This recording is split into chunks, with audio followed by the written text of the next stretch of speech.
Hai,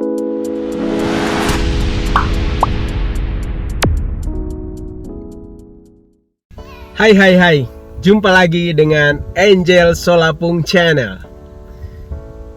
Pagi ini ya, setelah mengantar anak-anak ya untuk tatap muka di sekolah, ya saya iseng jalan-jalan juga ya sekeliling kebun ya. Nah, di sekitar Narwastu Hill ya.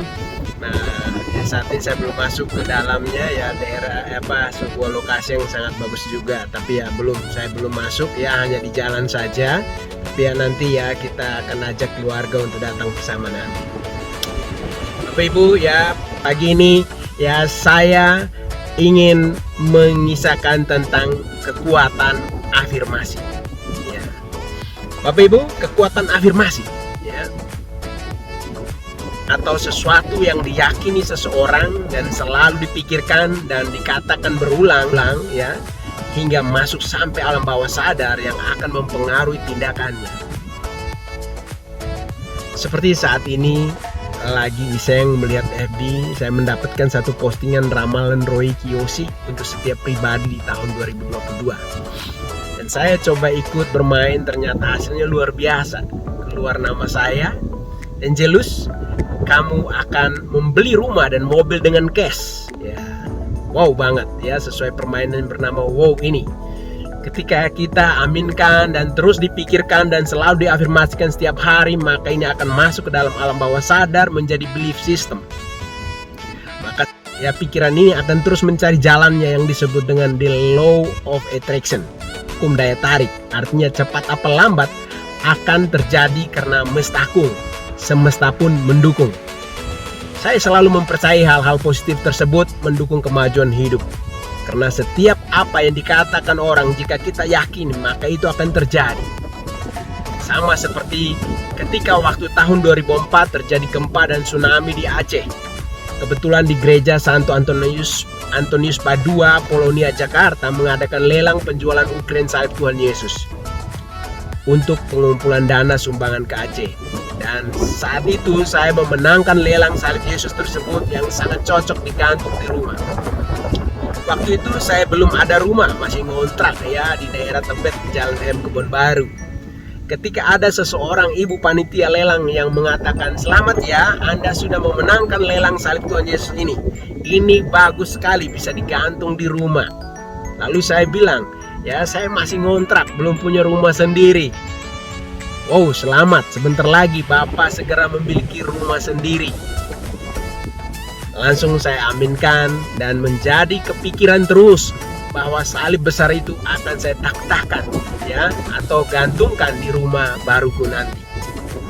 Selalu saya afirmasikan siang dan malam, dan akhirnya hanya dalam 1 tahun 2005 saya bisa membeli rumah besar di daerah Kota Harapan Indah. Sekarang salib itu saya gantungkan di depan pendopo rumahku. Itulah kekuatan afirmasi positif demi kemajuan hidup. Lalu bagaimana dengan afirmasi akan hal-hal negatif atau tabu? Selama beberapa hari ini ya, sosmed penuh dengan berita meninggalnya artis Vanessa Angel dan ya Bibi Ardiansa yang sangat menyedihkan karena meninggal dalam kecelakaan tunggal di Tol Mojo Nganjuk, Surabaya. Beritanya cukup viral dan sangat berbeda dengan kematian artis lainnya. Apalagi mendengar kisah-kisah sebelumnya seperti mereka sudah tahu akan kematiannya. Lewat interview beberapa bulan ke belakang, sering sekali membahas kematian. Sampai kemudian saya perhatikan raut wajah ya Bibi Ardiansyah di TikTok yang tengah memberikan pesan terhadap ya Galah untuk selalu menghormati ibunya. Wajahnya sudah berbeda, bisa berbicara begitu menghayati seakan tahu umurnya tidak akan lama lagi. Sampai akhirnya saya ketemu cuplikan video interviewnya di YouTube yang mengatakan bahwa ada yang meramal kalau umurnya tidak akan lama lagi, di mana dia justru akan meninggal ketika di puncak karir. Lagian kenapa mempercayai peramal gitu? Siapapun boleh meramal atau mengatakan apapun, namun diri kita mempercayainya, maka akhirnya masuk ke alam bawah sadar yang membuat Bibi Ardiansa terus memikirkannya. Dan bisa jadi sejak mendengar ramalan itulah yang kemudian menggerakkan bawah sadar Bibi Ardiansa dan Vanessa Angel untuk mulai sering bahas soal kematian di setiap videonya. Ini yang disebut dengan kekuatan kata-kata afirmasi sampai alam bawah sadar. Sedih jika mengingat kejadian yang menimpa Vanessa Angel dan Bibi Ardiansa kemarin. Tanpa mempermasalahkan siapa yang meramalkannya, tetapi kekuatan ramalan ini merasuki alam bawah sadarnya. Orang yang diramal maka bisa terwujud nyata seperti apa yang dipikirkan. Maka hati-hati dengan pikiran Anda. Coba Anda bayangkan, ketika Anda sehat-sehat saja, tiba-tiba ada teman sebelahmu mengatakan, kamu kok pucat banget sih? Apa kamu sakit? Apa reaksimu ketika dikatakan demikian? Anggaplah temanmu mau ngeprank dan dia minta 3 orang lain mengatakan hal yang sama ke kamu pada hari itu. Kamu kok kayak lesu gitu ya? Apa kamu lagi kecapean ya? Muka kamu kok kayak capek banget gitu? Kamu kenapa sih? Kamu kok kayak suntuk amat sih? Kayak orang mau sakit. Akhirnya kamu mulai merasa, masa sih? Dan mulai, ya juga ya, leherku agak berat ya, pundakku juga kaku. So tebak apa yang terjadi? Kamu jadi beneran sakit, merasa lesu, bahkan bisa tahu-tahu kepalamu pusing nyut-nyutan. Contoh lain yang paling gampang, kamu gendutan ya sekarang. Sungguh saya yakin ketika kamu ke toilet dan melihat kaca cermin, pasti kamu akan mengecek fisikmu sendiri. Apa ya aku gendut ya? Jadi ya, jika kata-kata sepele di atas saja bisa mempengaruhi pikiran, apalagi kata-kata soal kematian. Seorang peramal yang bisa saja di case ini diyakini sering tepat ramalannya, sehingga menjadi begitu powerful merasuk ke pikiran yang langsung tertancap di belief system orang yang mendengar.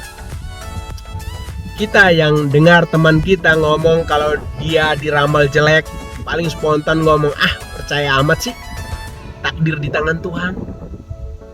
Ya, ngomong sih gampang. Coba kalau kita yang diramal kayak gitu, yakin gak kepikiran? Atau anggaplah seorang dokter yang memvonis umur pasiennya tinggal hitungan bulan. Mau ada yang bilang umur di tangan Tuhan? Bukan hal yang mudah untuk langsung switch atau ya ganti otak, merubah meyakini atau merubah keyakinan si pasien tersebut yang sudah masuk ke bawah sadarnya.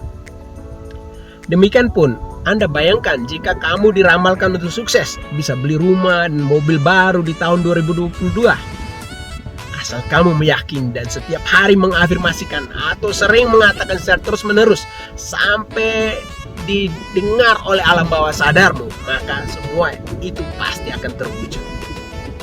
Karena apa yang kamu pikirkan dan katakan secara berulang, maka akan menjadi sebuah keyakinan dan saatnya pasti akan terjadi. Jadi jika Anda berpikir tentang sukses, maka Anda akan sukses. Tapi jika kamu berpikir tentang gagal, maka kamu akan gagal pula. Sehingga hati-hati dengan apa yang kamu pikirkan dan katakan, karena ucapanmu adalah doamu, dan itu semua pasti terjadi. Lalu bagaimana menarik kemakmuran dan sukses kelimpahan dengan teknik afirmasi? Melihat foto orang sukses berkelimpahan nampaknya sepele. Jika Anda melihat foto itu lalu mengafirmasikan diri bahwa Anda kelak akan bisa mencapainya, maka itu benar-benar akan memprogram pikiran bawah sadar untuk meraih kemakmuran dan kesuksesan. Afirmasi menarik kemakmuran dan sukses berkelimpahan ini sudah terbukti membantu orang-orang mewujudkan impiannya. Banyak yang menanyakan tentang cara menjadi magnet uang. Maka sugesti-sugesti yang ada dalam skrip ini akan membantu Anda menjadi penarik kemakmuran dan sukses yang handal dalam hidup Anda. Afirmasi sudah lama diyakini menjadi alat yang sederhana namun sangat powerful dalam mempengaruhi dan memprogram pikiran bawah sadar manusia. Tetapi justru karena kesederhanaan teknik ini, banyak yang kurang serius memanfaatkannya. Inilah tantangan kita untuk kembali membuktikan keampuhan teknik dalam memperbaiki kualitas hidup kita. Dapat diyakini bahwa akar masalah dari sulitnya keuangan kita berasal dari program pikiran bawah sadar yang tidak mendukung. Contohnya, pemenang undian berhadiah. Meskipun tiba-tiba ia menjadi orang kaya, tapi tidak lama kemudian ia akan kembali menyesuaikan dirinya menjadi orang biasa atau miskin seperti semula. Orang miskin akan terus nyaman berada dalam lingkaran kemiskinan. Kalau misalkan dia diberi uang miliaran, maka dalam waktu singkat dia akan kembali menjadi orang miskin. Nah, pola pikir miskin atau program bawah sadar ini yang perlu diperbaiki sehingga ia akan menjadi penarik kemakmuran dan menjadi orang kaya, berkelimpahan, dan sejahtera.